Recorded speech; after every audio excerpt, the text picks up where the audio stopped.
दोस्तों। अभी तक सिंक्रोनस मशीन के अंदर अपना जितना भी डिस्कशन हमने कवर किया है वो सारा एक ही मशीन के अराउंड कॉन्सेंट्रेटेड था, दैट वाज सिलेंड्रिकल रोटर। और जैसा कि मैंने पहले बोला भी था कि सिलेंड्रिकल रोटर और सेलिएंट पोल इनका एनालिसिस हम लोग अलग अलग परफॉर्म करते हैं, क्योंकि सेलिएंट पोल के अंदर खास बात ये होती है कि रोटर के अलोंग एयर गैप फिक्स नहीं होता है। तो जो भी हमने सर्किट मॉडल पढ़ा सिलेंड्रिकल रोटर के लिए, that is not applicable for salient pole. जो वोल्टेज रेगुलेशन पढ़ा कि किस तरह से निकालते हैं EMF method, MMF method, that is not applicable for salient pole. ये सारी ही चीजें हमने सिर्फ सिलेंड्रिकल रोटर के लिए पढ़ी। इवन की जो पावर एंगल इक्वेशन थी वो भी सिर्फ थी सिलेंड्रिकल रोटर के लिए। यानी इतना समझ लो कि जहां कहीं सर्किट का यूज किया है अभी तक जिस किसी टॉपिक के अंदर, that was only applicable for cylindrical rotor. तो सिलेंड्रिकल रोटर में हमने काम क्या किया था, जो आर्मेचर एमएमएफ बनता या आर्मेचर का फ्लक्स बनता उसे एक रिएक्टेंस से रिप्लेस कर दिया था XAR।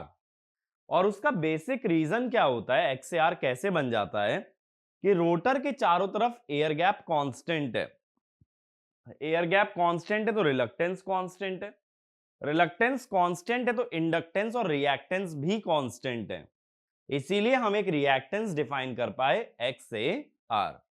ठीक है, तो इस वीडियो के अंदर हम लोग एक नया टॉपिक शुरू करने वाले हैं, that is called as salient pole synchronous machine. ठीक है, सेलिएंट पोल सिंक्रोनस मशीन, ये हम लोग इस वीडियो के अंदर स्टार्ट करेंगे। अब देखो, सेलिएंट पोल सिंक्रोनस मशीन के एनालिसिस को समझने के लिए पहले उसके अंदर किस तरह से आर्मेचर एमएमएफ या आर्मेचर रिएक्शन काम करता है वो समझना जरूरी है। और उसके लिए हम बात करते हैं यहां पे टू रिएक्शन थ्योरी की। अभी समझ आ जाएगा टू रिएक्शन थ्योरी का क्या मतलब है। पहले इसके अंदर एक पॉइंट लिखो सिलेंड्रिकल के बारे में।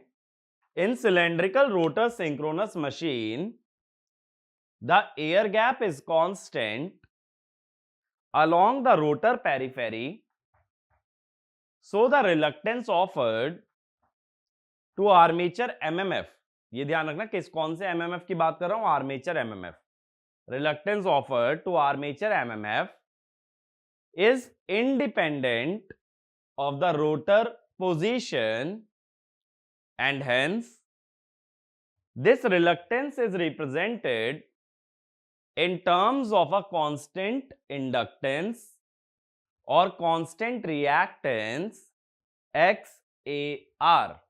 ठीक है, next point, in salient pole synchronous machine reluctance is minimum along D axis and reluctance is maximum along Q axis and hence armature reaction cannot be replaced by a reactance XAR। तो major difference क्या आ गया कि cylindrical में एक reactance define कर दी थी XAR, salient पोल में ऐसा कर पाना इम्पॉसिबल है। अब देखो हम क्या करते हैं, एक सेलिएंट पोल मशीन लेते हैं ये समझने के लिए कि आर्मेचर रिएक्शन से डील कैसे करोगे।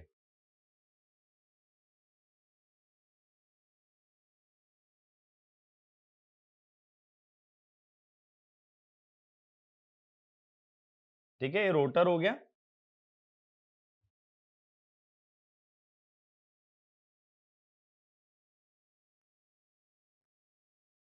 ये हमने स्टेटर बना दिया। अब स्टेटर में तीन फेजेस बनाने हैं देखो, तो ए डैश, फिर बी डैश, फिर सी और सी डैश, ऐसे तीन फेजेस बन गए। अब देखो होगा क्या कि मान लो ये नॉर्थ है और ये साउथ है। अब अगर रोटर ऐसे घूम रहा है तो हम ये मान सकते हैं कि रोटर को स्टेशनरी मान के कि कंडक्टर उल्टी डायरेक्शन में घूमता है।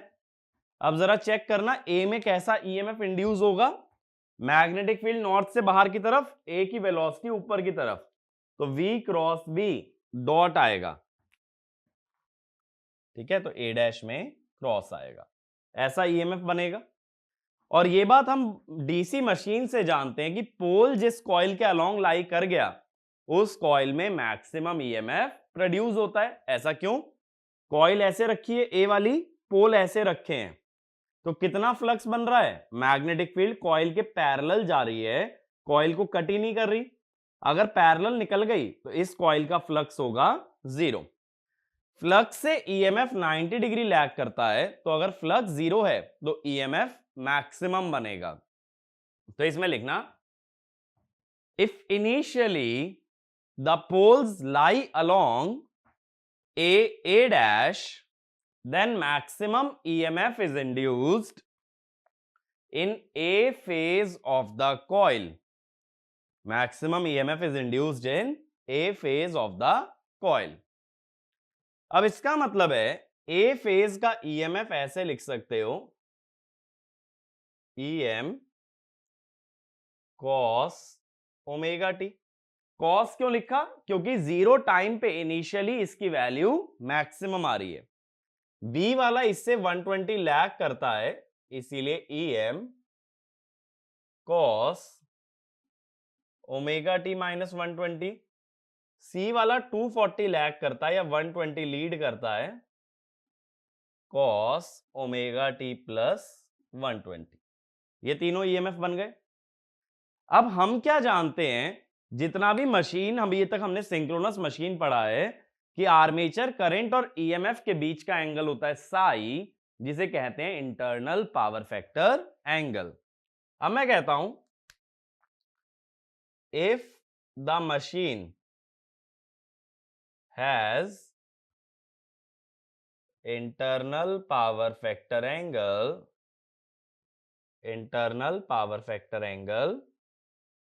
psi, then IA lags behind EF by psi। ठीक है, ये बात क्लियर है। मैंने मान लिया कि IA EMF के पीछे चल रहा है, और कितना पीछे चल रहा है? psi angle. तो IA कितना हो जाएगा? IM cos omega T minus psi, IB IM cos, इससे 120 लैग करेगा, IC IM cos omega T, ये बन गया।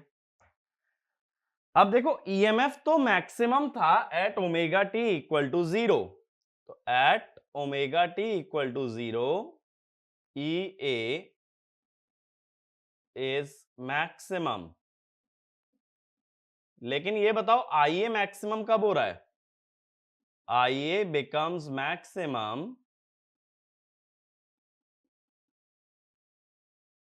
at omega T equal to psi. ठीक बात है। अगर ओमेगा टी को साई रखोगे तो कॉस के अंदर 0, तो कॉस हो गया 1, तो IA मैक्सिमम होगा omega T equal to psi पे। अब देखो, मान लो A में डॉट A डैश में क्रॉस, B में डॉट B डैश में क्रॉस, C में डॉट C डैश में क्रॉस। जैसे रोटेटिंग मैग्नेटिक फील्ड बनाते थे ऐसा ही करते थे ना। एक कंडक्टर में करंट लीव कर रहा है तो दूसरे कंडक्टर में एंटर कर रहा होगा। अब जरा इनकी एमएमएफ एक्सिस निकाल लेते हैं। ए और ए डैश की कैसे होगी? ए से करंट बाहर आ रहा है, ए डैश से अंदर जा रहा है, अपवर्ड्स। तो मैं ये कहूंगा ए का एमएमएफ लाई करेगा अपवर्ड्स। बी की बात कर लो, बी में से बाहर आ रहा है और बी डैश में से अंदर जा रहा है, तो कैसे आ रहा है? इस तरफ आ रहा है। तो ए के बाद, एक सेकेंड, एक्चुअल में ये वाला बी होना चाहिए, ये बी डैश, और ये वाला सी,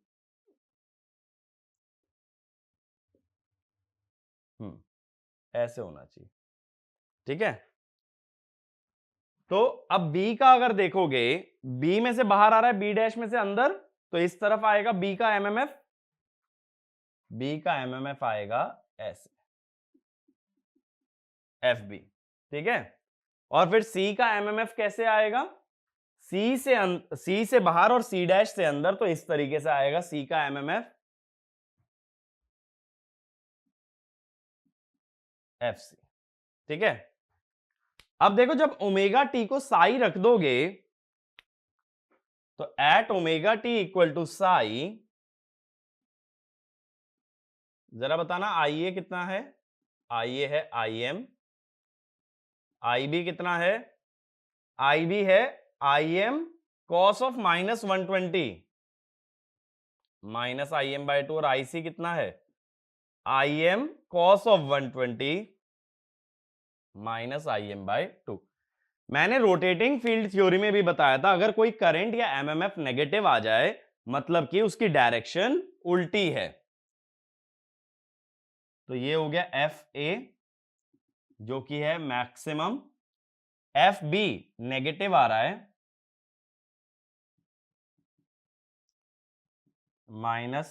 F M by 2, minus sign तो हमने डायरेक्शन में इंक्लूड कर लिया, ऐसे ही एफ सी भी उल्टा आएगा नेगेटिव की वजह से, ये एंगल 60 बनेगा, ये एंगल भी 60 बनेगा। तो रिजल्टेंट जो आएगा, इन दोनों का वर्टिकल कंपोनेंट ले लोगे तो रिजल्टेंट ऊपर की तरफ आएगा, कितना आएगा, जितना हमने रिवॉल्विंग फील्ड थ्योरी में देखा था 1.5 एफएम। अब इसका क्या मतलब हुआ, जब साई एंगल पे देखोगे जब आई ए मैक्सिमम होता है तो आर्मेचर से बनने वाला एमएमएफ कैसे आता है, वर्टिकली अपवर्ड्स। तो इसमें लिखना EMF becomes maximum at omega t equal to 0, but current becomes maximum after an angle psi, and when IA is maximum, the armature MMF is directed along MMF axis of phase A, ठीक है। ए वाला vertical था ना, तो resultant जो आ रहा है वो भी वर्टिकल आ रहा है, यानी ए के अलोंग आ रहा है। तो ये बात ध्यान रखना, रिवॉल्विंग फील्ड थ्योरी के अंदर भी जब किसी एक फेज का एमएमएफ मैक्सिमम होता है तो रिजल्टेंट उसी के अलोंग हमेशा लाई करता है। बात क्लियर हुई। अब लेकिन ये जब साई एंगल पे आर्मेचर का एमएमएफ वर्टिकल आया तब तक कितना इलेक्ट्रिकल एंगल चल चुके थे, साई। कॉस और साइन के अंदर जो एंगल होता है दैट इज इलेक्ट्रिकल एंगल।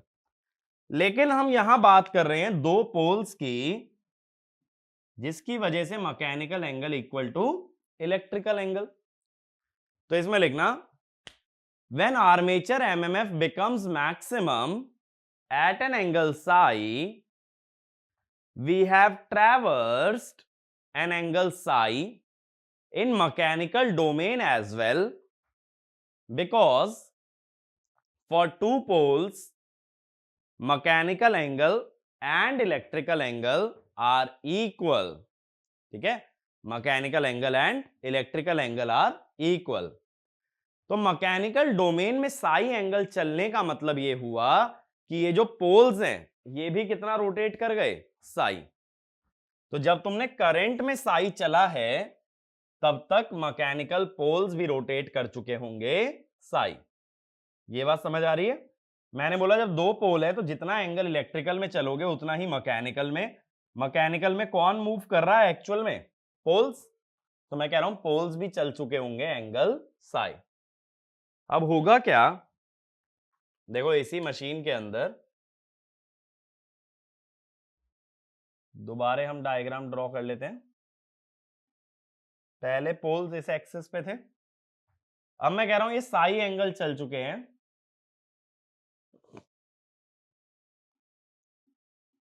ये साई एंगल चल चुके हैं। तो जो भी तुम्हारा पोल होगा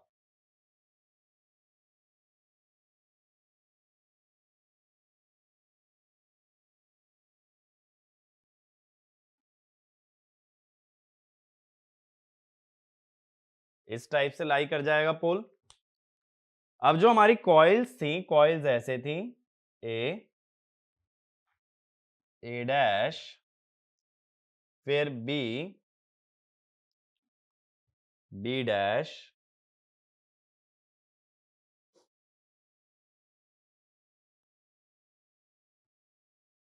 और फिर C और इधर से C डैश। ऐसे हमारी कॉइल्स थी, ठीक है। और ये स्टेटर की आउटर कवरिंग मैंने ड्रॉ कर दी। अब लेकिन देखो आर्मेचर एमएमएफ किस साइड आ रहा है? आर्मेचर एमएमएफ आ रहा है वर्टिकल, नॉर्थ साउथ। तो हम कह सकते हैं कि फील्ड वाइंडिंग का एमएमएफ इस तरफ है, आर्मेचर का एमएमएफ आ रहा है वर्टिकल। तो इन दोनों के बीच में कितना एंगल बन गया भाई? साई, सॉरी 90 प्लस साई, इतना एंगल बन गया ना दोनों के बीच में। अब मैं कहता हूं आर्मेचर एमएमएफ को कितना रिलक्टेंस ऑफर होगा या कितना एयर गैप ऑफर होगा, वो साई एंगल पे डिपेंड करता है। कैसे? देखो अगर साई एंगल 0 होता तो इन दोनों के बीच का एंगल होता 90। इन दोनों के बीच के एंगल 90 होने का मतलब है फील्ड पोल्स के अलोंग है डी एक्सेस, तो इसके परपेंडिकुलर क्या है फिर? ये है क्यू एक्सेस। तो अगर दोनों के बीच में 90 डिग्री एंगल बनता तो माना कि आर्मेचर एमएमएफ को कितना एयर गैप मिलता? क्यू एक्सेस वाला। और दोनों के बीच में अगर 180 एंगल बनता तो डी एक्सेस वाला। यानी एफएआर को कितना एयर गैप मिलने वाला है ये इस बात पे डिपेंड करता है कि साई एंगल कितना है। साई एंगल 0 तो एफएआर आ जाएगा क्यू एक्सिस पे, साई एंगल 180 तो एफएआर और एफएफ अपोजिट आ जाएंगे, तो एफएआर आ जाएगा डी एक्सिस पे। तो इसमें लिखना the orientation of FAR with respect to FF depends on the angle psi, depends on the angle psi, ठीक है। Next point, the air gap offered to armature reaction depends on psi because if psi is 0 armature reaction lies along q axis and if psi is 90 armature reaction lies along d axis. So the air gap offered to armature reaction depends on the load and hence we cannot represent armature reaction by a constant reactance, by a constant reactance. बात मेरी clear हुई?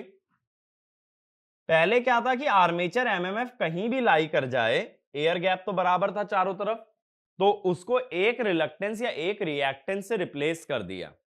लेकिन अब क्या होगा, armature reaction को कितना air gap मिलता है ये इस एंगल साई पे डिपेंड करता है। और अगर ये साई पे डिपेंड कर रहा है तो मान लो लोड तुम्हारा 60 डिग्री लैगिंग है तो अलग एयर गैप, ठीक है, 30 डिग्री लैगिंग है तो अलग एयर गैप। तो हर बार लोड के अनुसार सर्किट को नहीं बदला जा सकता।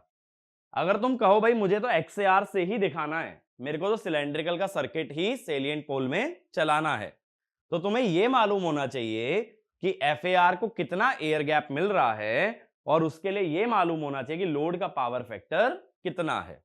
तो लोड अगर मैं बदल दूंगा तो तुम दोबारे एयर गैप निकालोगे, दोबारे रिएक्टेंस निकालोगे, दोबारे सर्किट ड्रॉ करोगे, फिर एनालिसिस करोगे। एक चीज सोचो ना, तो इससे क्या हुआ कि जो सर्किट बन रहा है वो यूनिवर्सल हुआ ही नहीं। जब जब लोड चेंज होगा, जब जब साई एंगल चेंज होगा, एयर गैप बदलेगा और हर बार एक्सएआर की वैल्यू बदलेगी। एक्सएआर को एक कांस्टेंट वैल्यू नहीं दे पाओगे। तो इस प्रॉब्लम को सॉल्व करने के लिए हमने क्या किया कि भाई ये जो एफएआर आ रहा है इसको ना दो कंपोनेंट्स में तोड़ लिया जाए। ऐसे देखो, ये तो डी एक्सिस पे आ गया तो एफ ए डी, और ये आ गया अपना क्यू एक्सिस पे तो एफ ए क्यू। अब दो एक्सिस पे तोड़ लिया तो एक तो डी एक्सिस पे लाई कर गया कंपोनेंट और एक क्यू एक्सिस पे। क्यू एक्सिस वाले को मैक्सिमम एयर गैप मिलेगा और डी एक्सिस वाले को मिनिमम एयर गैप मिलेगा। अब ये रोटर किसी भी पोजीशनिंग पे हो, हमारे पास दो आर्मेचर रिएक्शन के कंपोनेंट आ गए एफ ए डी और एफ ए क्यू। इसीलिए बोला टू रिएक्शन थ्योरी, कि यहां आर्मेचर रिएक्शन एक सिंगल वैल्यू ना लेके दो वैल्यूज में बांट दिया जाता है, D axis armature reaction and Q axis armature reaction. तो इसमें लिखना, to resolve this problem we resolve armature reaction into two components, one along d axis and the other along q axis. Next point, the armature reaction along d axis has a demagnetizing nature, ff से opposite है ना, इसीलिए demagnetizing nature, and the armature reaction along q axis has a cross magnetizing nature, ff के perpendicular है इसीलिए cross magnetising nature. अगला point, the armature MMF along D axis experiences minimum reluctance and the armature reaction along Q axis experiences maximum reluctance. तो हम क्या जानते हैं कि रिलक्टेंस जो डी एक्सिस की होगी that is less than reluctance of Q axis, ये हम जानते हैं। तो अगर मैं ये कहूं phi armature along D axis is MMF along D axis upon S D, phi A Q is F A Q by S Q, जिसका मतलब क्या हुआ कि डी एक्सिस के जो फ्लक्सेस हैं they are equal to FAD by FAQ into SQ by SD. So they are not, the ratio is not equal to the ratio of MMF. यानी जितने रेशो में MMF चलेगा उतने रेशो में flux नहीं चलेगा, और यही सेलिएंट पोल की खासियत है जिस वजह से हमें दो पार्ट्स में डिवाइड करना पड़ा, वरना सिंगल आर्मेचर रिएक्शन अपने लिए सफिशिएंट था। ठीक है, तो सिलेंड्रिकल रोटर वाला सर्किट हमारा यहां काम नहीं कर पाता है। ये मेरी बात क्लियर हुई?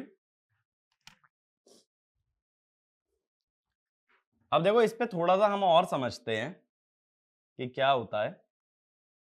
फेजर डायग्राम बनाएंगे फिर, बट पहले ना थोड़ा सा बेसिक समझते हैं कि अब देखो आर्मेचर रिएक्शन दो पार्ट्स में टूट चुका है, डी एक्सिस और क्यू एक्सिस। तो देखो अगर फेजर डायग्राम बनाना है, suppose this is your field MMF FF, तो इससे वर्टिकल क्या होगा ईएफ, इससे लैगिंग क्या होगा आईए, जिसके सेम फेज में होता है एफ ए आर। तो ये एफ एफ वाली तो होती है डी एक्सिस और ईएफ वाली हो जाती है क्यू एक्सिस।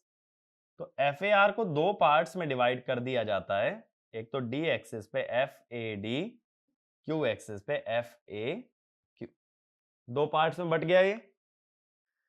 अब इससे जो ईएमएफ बनेगा एफ ए डी से वो 90 डिग्री लैगिंग बनेगा, ये आएगा ई ए डी, और एफ ए क्यू से ऐसे आएगा ई ए क्यू। ठीक है, अब देखो हम क्या कहते हैं कि क्यों ना आईए को ही दो पार्ट्स में डिवाइड कर लिया जाए, इधर आई क्यू और इधर आई डी। तो हम ऐसा भी तो कह सकते हैं आई क्यू से ई ए क्यू 90 लैग कर रहा है, आई डी से ई ए डी 90 लैग कर रहा है, इसीलिए ई ए क्यू हो जाता है minus j I q x A Q, E A D हो जाता है minus j I d x A D. ठीक है, तो अब एक तरह से दो ईएमएफ बनेंगे आर्मेचर रिएक्शन का, एक ईएमएफ नहीं होगा, दो होंगे, एक डी एक्सिस वाले की वजह से और एक क्यू एक्सिस की वजह से। तो एक पॉइंट ये भी लिखो, the armature MMF is divided into two components, one along d axis and the other along q axis. Next point, each of these MMF is responsible for inducing an EMF which lags the respective MMF by 90 degree, and hence we can define two EMF EAD and EAQ. तो ये note कर लेना यहां तक phasor diagram बना के कि कैसे मैंने दो ईएमएफ डिफाइन किए हैं। अब इसके बाद मैं आता हूं कंप्लीट फेजर डायग्राम पे कि किस तरह से वीटी और ईएमएफ का रिलेशन लिख सकते हो, क्योंकि ऐसा ही हमने पहले भी किया था सिलेंड्रिकल में। सर्किट बनाने से पहले क्या किया था, फेजर डायग्राम बनाया था, केवीएल इक्वेशन लिखा था, उसके बेसिस पे सर्किट ड्रॉ किया था। ठीक है, अब देखो कंप्लीट फेजर की बात करते हैं। ये हुआ अपना एफ एफ और यही है हमारी डी एक्सेस। ठीक है,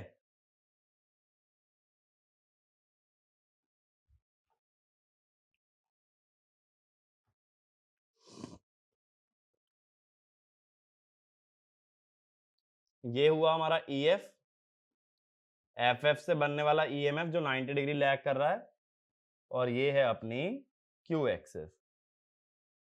यहां से आया आई ए, कितना एंगल लैग करता है ईएमएफ से, साई एंगल,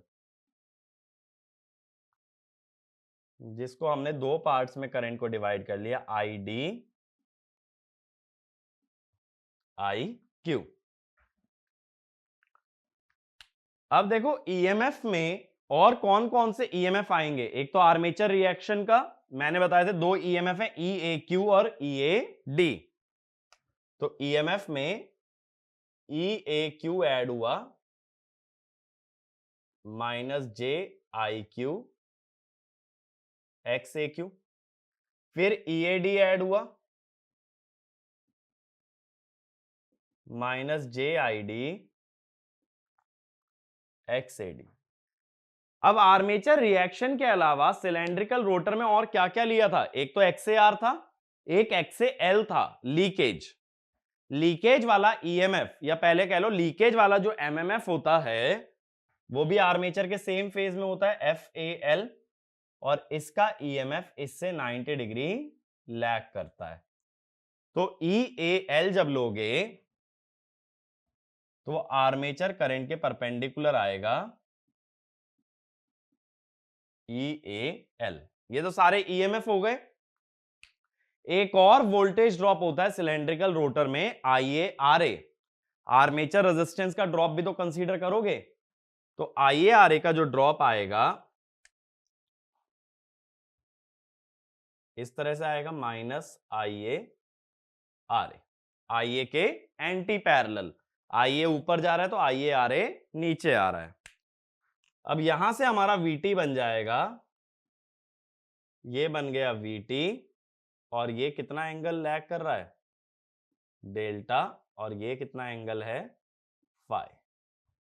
तो बस देखो डिफरेंस क्या आया है, जो आर्मेचर रिएक्शन वाला ईएमएफ है वो दो पार्ट्स में डिवाइड होके आया है, एक तो ई ए डी और एक ई ए क्यू। ठीक है, बस इतना डिफरेंस आ गया as compared to cylindrical rotor machine.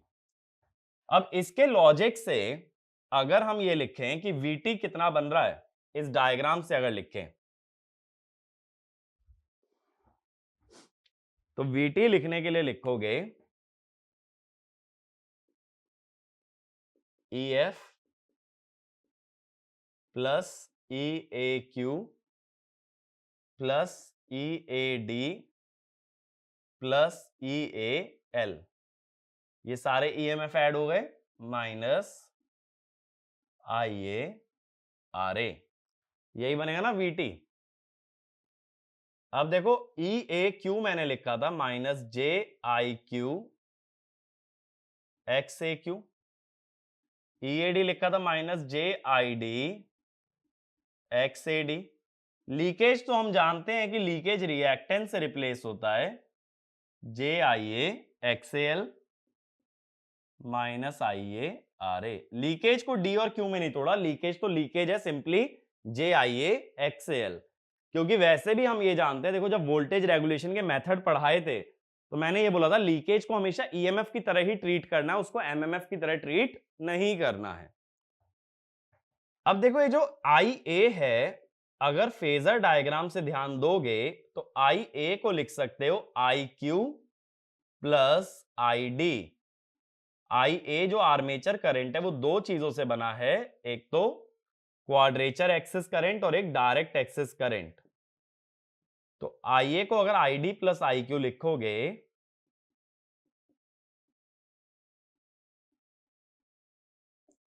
तो ये आ जाएगा ना, RA में मत लिखना। ऐसा इसलिए मैं रिएक्टेंसेस को मर्ज करना चाह रहा हूं। अब देखो IQ वाली टर्म्स एक साथ ले लो, XAQ प्लस XAL। ID वाली टर्म्स भी एक साथ ले लो, XAD plus XAL minus IARA। अब देखो ऐसा ही कुछ सिलेंड्रिकल रोटर में भी हुआ था, वहां दो रिएक्टेंसेस थी, XAR और XAL। यहां बस इतना फर्क आ गया कि आर्मेचर रिएक्शन दो पार्ट्स में टूट चुका है, Q एक्सिस और D एक्सिस। वहां बना था XAR प्लस XAL और दोनों रिएक्टेंसेस को ऐड करके हमने सिंपली बोल दिया था XS, जिसे बोला था सिंक्रोनस रिएक्टेंस। तो सेम चीज अगर यहां करते हो तो ये दोनों रिएक्टेंसेस के कॉम्बिनेशन को एक सिंगल रिएक्टेंस से लिख दो, minus JIQ XQ minus JID XD minus IARA। ठीक है।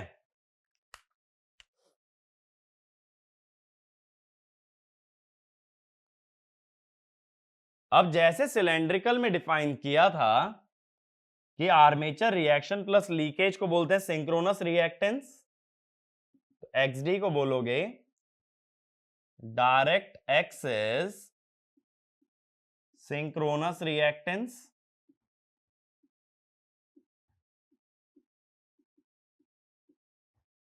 XQ को बोलोगे क्वाड्रेचर एक्सिस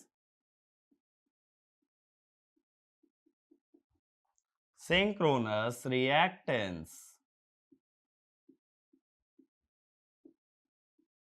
ठीक है, ये दो सिंक्रोनस रिएक्टेंस हो गई, यानी सिलेंड्रिकल में तो एक ही रिएक्टेंस होती है एक्सेस, यहां दो हैं XD और XQ।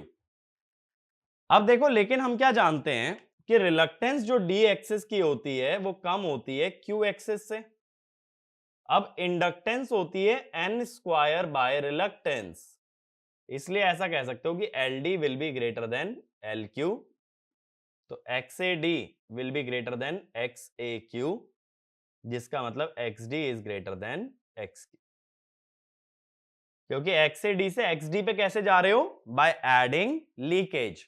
अगर दोनों में सेम वैल्यू ऐड कर दी, मान लो दोनों में 2 ऐड कर दिया, तो भी XD ही बड़ा निकलेगा XQ से। तो ये ध्यान रखना, XAD क्या है, डायरेक्ट एक्सिस आर्मेचर रिएक्शन, और XD क्या है, डायरेक्ट एक्सिस सिंक्रोनस रिएक्टेंस। इसमें इतना ही फर्क है जितना XAR और XS में होता है। XAR सिर्फ आर्मेचर रिएक्शन होता है और XS आर्मेचर रिएक्शन और लीकेज का कॉम्बिनेशन होता है।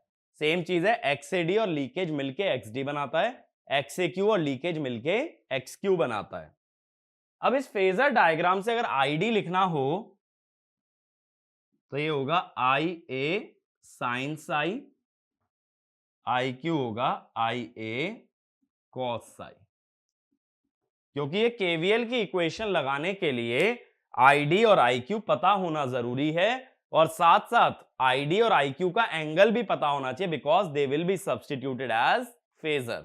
ठीक है, ये दोनों स्केलार की तरह मत डाल देना, यहां पे IQ विद एंगल आएगा, ID भी विद एंगल आएगा, और एंगल कितना होगा ये डिपेंड करेगा तुम रेफरेंस किसे ले रहे हो। ठीक है, जैसे रेफरेंस ले लिया VT को मान लो, तो VT से IA का एंगल है फाई, तो ID डेल्टा प्लस फाई करके लेना पड़ेगा, उसके लिए डेल्टा पहले मालूम होना चाहिए। तो एक्चुअल में ना ये इक्वेशन कभी अप्लाई करते नहीं है, बहुत कॉम्प्लिकेट हो जाता है, क्योंकि ID और IQ के मैग्नीट्यूड निकालने के लिए भी साई चाहिए और उनका एंगल निकालने के लिए भी साई की जरूरत पड़ती है। बात क्लियर हुई? अब देखो ये जो इक्वेशन में हमने लीकेज और आर्मेचर रिएक्शन को मर्ज कर लिया है, इसके हिसाब से इसका सिंप्लीफाइड फेजर डायग्राम हम बना सकते हैं। कैसे, देखो इसका थोड़ा सा सिंप्लीफाइड फेजर डायग्राम हम बना रहे हैं। पहले देखो ये बना FF, ये है अपनी डी एक्सिस। फिर इससे 90 डिग्री लैगिंग बना ईएमएफ, ये है अपनी क्यू एक्सिस। फिर यहां से निकाला हमने आई ए एट एन एंगल साई, इसको दो पार्ट्स में डिवाइड कर दिया, आई डी और आई क्यू। फिर E F minus j I q X q, minus j I q X Q ऐसे आ जाएगा। ठीक है, माइनस जे का मतलब है 90 डिग्री क्लॉकवाइज ना, तो 90 डिग्री क्लॉकवाइज राइट में आएगा। Minus j I d X D, I D ये रहा, माइनस जे की वजह से 90 डिग्री क्लॉकवाइज घुमा लो तो डाउनवर्ड्स।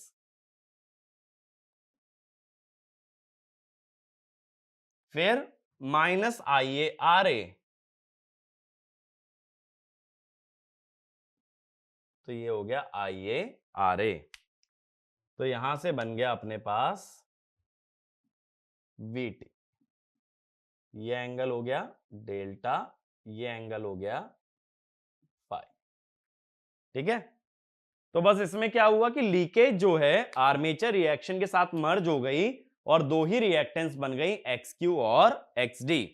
और मैंने किया क्या है कि माइनस जे का मतलब है 90 डिग्री क्लॉकवाइज। तो this is simplified phasor diagram of salient pole synchronous generator. ठीक है, जनरेटर की मैं बात कर रहा हूं अभी तक, मोटर की बात हमने नहीं की है। ये बात क्लियर हुई? अब देखो बात ये है कि मैंने ये बोला ये जो इक्वेशन हम निकाल रहे हैं केवीएल की, ये लगा पाना काफी कॉम्प्लिकेटेड है, क्योंकि आईडी और आईक्यू का मैग्नीट्यूड तो चाहिए, साथ ही साथ हमको क्या चाहिए, उनके एंगल भी चाहिए। इसलिए ये इक्वेशन डायरेक्टली लग पाना इतना सिंपल नहीं होता। ठीक है, तो हमें इस इक्वेशन को और सिंप्लीफाई करना होगा, उसके लिए दोबारा एक फेजर डायग्राम बना रहा हूं। ठीक है, थोड़ा सिंप्लीफिकेशन समझते हैं कैसे सिंप्लीफाई होती है। देखो ये एफ एफ हुआ,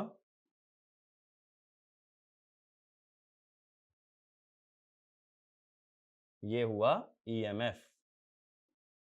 ठीक है,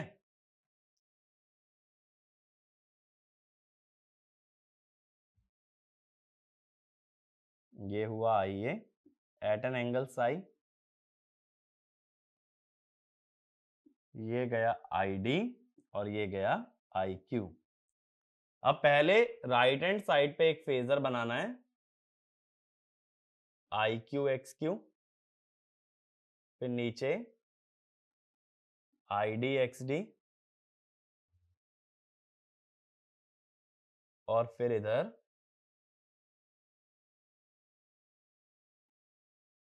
आई ए आर ए। ठीक है, ये थोड़ा सा और लंबा कर लो, आई डी एक्स डी, ज्यादा सही फेजर बन जाएगा। ठीक है, प्रैक्टिकली तो देखो इनकी वैल्यूज मालूम होती हैं तभी ये बना सकते हो, बट अभी सिर्फ मैं अपनी कन्वीनियंस के हिसाब से बना रहा हूं कि मुझे जो डेरिवेशन करना है वो मैं कैसे शो कर सकता हूं।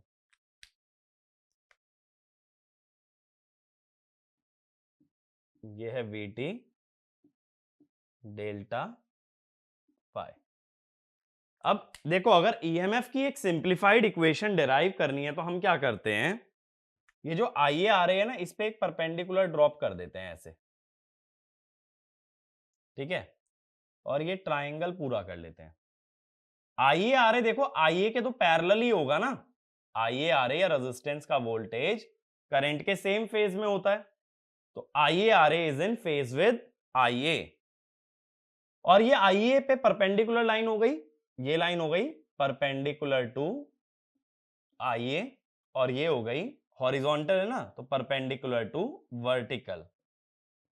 तो ऐसा कह सकते हो कि दो लाइंस के बीच में जो एंगल होता है वही उनके परपेंडिकुलर्स के बीच में होता है। तो एक आईए पे परपेंडिकुलर, एक वर्टिकल पे परपेंडिकुलर, इनके बीच का एंगल उतना ही होगा जितना वर्टिकल और आईए में है, जितना वर्टिकल और आईए में है। वर्टिकल और आईए में कितना एंगल है, साई, तो ये वाला एंगल होगा साई। बात समझे? मैंने बोला ये लाइन मैंने आई ए आर ए पे परपेंडिकुलर बनाया है, आई ए आर ए पे परपेंडिकुलर का मतलब आई ए पे परपेंडिकुलर, ये लाइन वर्टिकल पे परपेंडिकुलर है, तो इन दोनों के बीच में उतना ही एंगल होगा जितना वर्टिकल और आईए के बीच में आता है, वो एंगल बन गया हमारा साई। ये साई एंगल बन जाने से अब क्या कर सकते हैं, साई एंगल हमारे पास आ गया। अब मैं कहता हूं ये वाला जो फेजर है इसको मैं EF डैश कहता हूं, जो EF के सेम फेज में है, ठीक है ना। अब आगे की बात करते हैं। हमारा सबसे पहला ऑब्जेक्टिव है यहां पे भाई ये EF डैश निकालने का।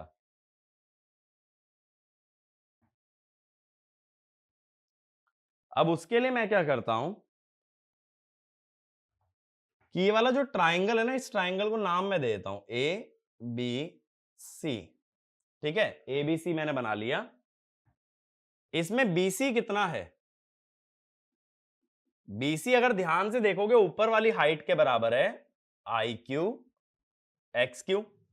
तो अगर मैं कहूं मुझे AC चाहिए, AC कितना होगा, AC होगा BC upon base upon cos of Sai, यानी IQ XQ by cos psi. अब देखना जरा IQ कैसे लिख सकते हैं। IQ लिखा जा सकता है इस डायग्राम से IA cos साई, ठीक है। इस डायग्राम से IA का cos वाला कंपोनेंट IQ बनेगा, तो IQ अपॉन cos क्या होगा, IA इंटू XQ। ये मिल गई ना लेंथ। अब एक चीज देखो मैं क्या लिख सकता हूं, बहुत ध्यान से देखना इस बात को। EF dash equal to VT plus IARA। अब ये जो AC वाली लाइन है ये IA पे तो परपेंडिकुलर है, IA पे परपेंडिकुलर है, इसीलिए प्लस JAC। मेरी बात समझे कि मैं क्या कह रहा हूं कि अगर IA को रेफरेंस माना हुआ है तो IA पे परपेंडिकुलर है, इसीलिए JAC लिख दो या JIAXQ लिख दो। बात समझे, दोबारा से समझने की कोशिश करो। एक लाइन है IARA जो कि IA के सेम फेज में है, एक है उससे 90 डिग्री ऊपर, तो 90 डिग्री ऊपर है तो 90 डिग्री के लिए आ गया प्लस JIAXQ। तो VT में IARA जोड़ो और AC जोड़ो तो क्या बन जाता है EF डैश। अब ये इक्वेशन जो है it is similar to cylindrical rotor machine with XS equal to XQ। एक चीज देखो ना, सेम इक्वेशन सिलेंड्रिकल में आई थी, EF equal to VT plus IARA plus JIAXS। यहां बस XS की जगह क्या आ गया, XQ। ये इक्वेशन तो वही है सिलेंड्रिकल वाली। इसीलिए मैं क्या कह देता हूं कि भाई EF का अगर मैग्नीट्यूड निकालना है EF डैश का, तो सिलेंड्रिकल रोटर वाली ही इक्वेशन लगा लो फिर तो, VT cos phi plus IARA का square, VT sin phi plus IAXS की जगह IAXQ। बात समझे। और देखो EF डैश का जो एंगल है वही एंगल EF का है, तो अगर EF डैश और EF का एंगल सेम है तो यहां से जो एंगल मिलेगा that will be Sai. Sai कैसे निकालते थे, second term upon first term. ध्यान से देखो EF डैश और EF हैं तो सेम फेज में ही ना, तो अगर EF डैश का एंगल निकालते हो तो वही एंगल किसका बनेगा, EF का। तो क्या बन गया यहां से tan साई। तीसरी इक्वेशन जो सिलेंड्रिकल में पड़ी थी, psi equal to delta plus phi, देखना जरा सेम ही तो है, psi equal to delta plus phi. तो यानी देखो यहां तीनों इक्वेशन सिलेंड्रिकल वाली हमारी उठ करके आ गई, क्योंकि हमने क्या कर लिया, हमने एक हाइपोथेटिकल EMF निकाल लिया EF डैश, और उसको निकालने के लिए सिलेंड्रिकल की थ्योरी पूरी यूज हो गई। बस एक मॉडिफिकेशन है कि एक्सेस की जगह आ रहा है हमारा XQ। ये बात मेरी यहां तक क्लियर हुई। लेकिन काम अभी खत्म नहीं हुआ। क्यों नहीं खत्म हुआ, क्योंकि EF नहीं मिला। EF निकालने के लिए कितनी लेंथ और ऐड करनी पड़ेगी? AD। अब बात है ये AD कैसे निकालें? देखो ये जो DB है, ये जो DB है, ये लेंथ कितनी है डायग्राम में देखो जरा, ये है ID XD। तो मैं कहता हूं AD कैसे निकलेगा? AD निकलेगा DB माइनस AB। ठीक है, DB माइनस AB अगर निकालना है तो DB तो है ID XD। AB कैसे निकालोगे? AB निकाल सकते हो हाइपोटेनस इंटू साइन साई। तो AB को लिख सकते हो AC साइन साई। AC तो अभी प्रूव किया है IA into x Q.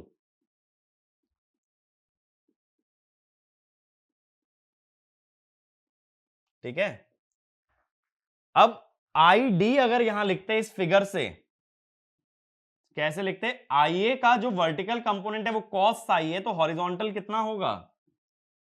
Sign Sai. अब देखना जरा, ये IA इंटू साइन साई क्या हो गया? ID हो गया। तो ID कॉमन आ गया, that is XD minus x Q. ये हो गया AD।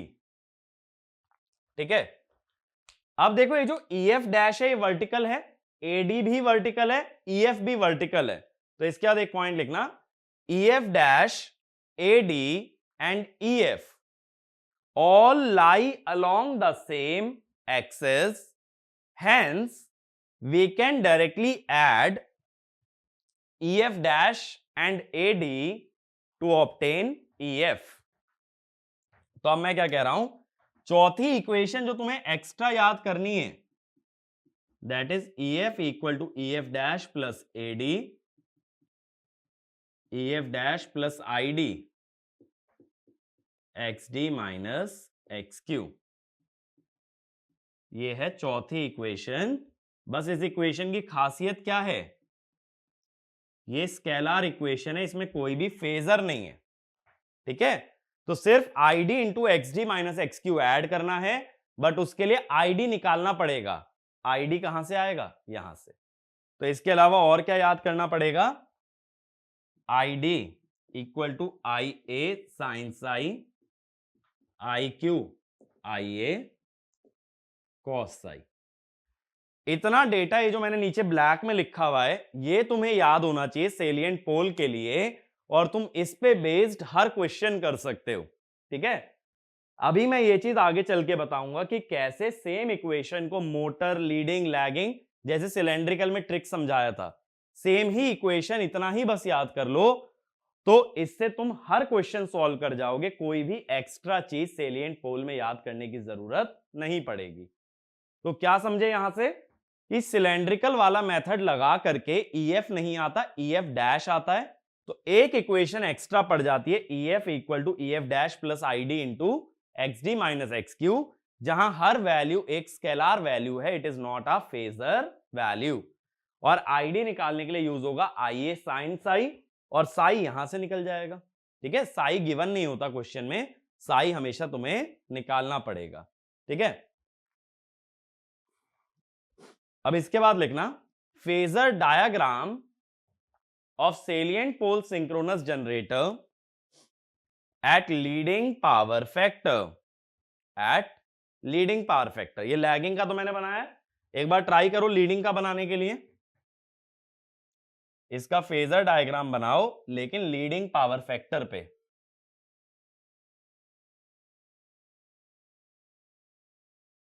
ठीक है, तो वीडियो पॉज करके सभी लोग ट्राई कर सकते हैं, मेथड सेम रहेगा, बस करंट को लीडिंग मान लेना लैगिंग की जगह।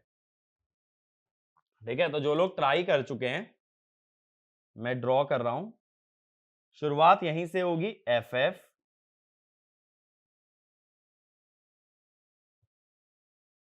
फिर इससे वर्टिकली अपवर्ड्स EF।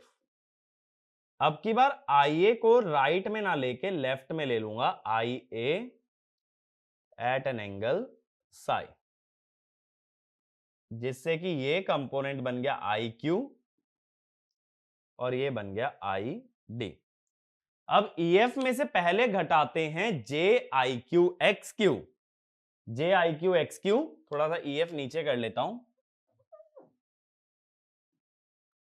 ठीक है। तो j I q X q minus करना है, तो माइनस जे माने 90 डिग्री क्लॉकवाइज, 90 डिग्री क्लॉकवाइज माने राइट, तो ये बना आई क्यू एक्स क्यू, समझे बात।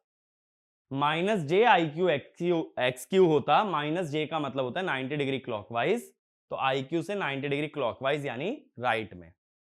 फिर होता है minus j I d X d, minus j का मतलब अगेन 90 डिग्री क्लॉकवाइज, तो लेफ्ट से वर्टिकल। इसको थोड़ा छोटा कर लो, तो ये हो गया आई डी एक्स डी। फिर लास्ट होता है आई ए आर ए को सब्ट्रैक्ट करना पड़ता है, आई ए आर ए को सब्ट्रैक्ट करोगे तो आई ए से उल्टा बनाओगे आई ए आर ए, आई ए ऊपर जा रहा है तो आई ए आर ए नीचे आ रहा है, क्योंकि ये माइनस आई ए आर ए है। तो अब यहां से क्या होगा, यहां से जब जोड़ दोगे तो ये बन गया वीटी, ये एंगल हो गया अपना डेल्टा, ठीक है। और वीटी और आईए के बीच का एंगल हो गया हमारा फाई। क्लियर है। तो ये लीडिंग पावर फैक्टर का हमारा फेजर डायग्राम बन जाता है for salient pole synchronous generator. ये बात क्लियर हुई। तो देखो इस लेक्चर के अंदर हम लोग सिर्फ जनरेटर की बात करेंगे, अगले वीडियो में मैं मोटर भी समझाऊंगा कि कैसे मोटर का फेजर डायग्राम बनेगा। इसके अलावा हम और क्या बात करेंगे, पावर एंगल इक्वेशन की। तो ये सारी चीजें अगले लेक्चर में कवर करेंगे। इस लेक्चर के अंदर याद रखने वाली क्या बात है, कंसेप्चुअली अगर सोचोगे कि एयर गैप नॉन यूनिफॉर्म होने की वजह से आर्मेचर रिएक्शन को एक्सएआर से नहीं दिखा सकते, तो उसको दो पार्ट्स में तोड़ना पड़ा, डी एक्सिस और क्यू एक्सिस। इसलिए दो रिएक्टेंस बनी, एक्सएडी और एक्सएक्यू। एक्सएडी में क्या था, एक्सएडी आर्मेचर रिएक्शन था, उसमें लीकेज जुड़ के बना एक्सडी, और एक्सएक्यू में लीकेज जुड़ के बना एक्सक्यू। बड़ा कौन होता है, X d, X d is greater than X q. और इसके अलावा ये इक्वेशंस याद कर लेना, ये न्यूमेरिकल्स में तुम्हारे सारे क्वेश्चन सॉल्व करा देंगे। कितनी इक्वेशन, 1 2 3 4, और ये आईडी और आईक्यू की वैल्यू, ठीक है। इतना हमें याद रखना है। फेजर डायग्राम वगैरह बनाने की जरूरत नहीं पड़ती, बट जो लोग बना सकते हैं तो बहुत ही अच्छी बात है अगर बना सकते हो, क्योंकि बहुत क्वेश्चन में हो सकता है इससे छोटा मेथड फेजर से बन जाए, हो जाता है कभी कभी ऐसा। बट उसके लिए फिर फेजर की अच्छी नॉलेज रखना भी जरूरी है कि फेजर बना पाओ एग्जाम टाइम के अंदर। और अगर नहीं बना सकते तो एक मेथड अपना लेके चलो कि इस मेथड से हर क्वेश्चन का आंसर निकाला जा सकता है, ठीक है। तो आगे की बातें करेंगे नेक्स्ट वीडियो में। Thank you.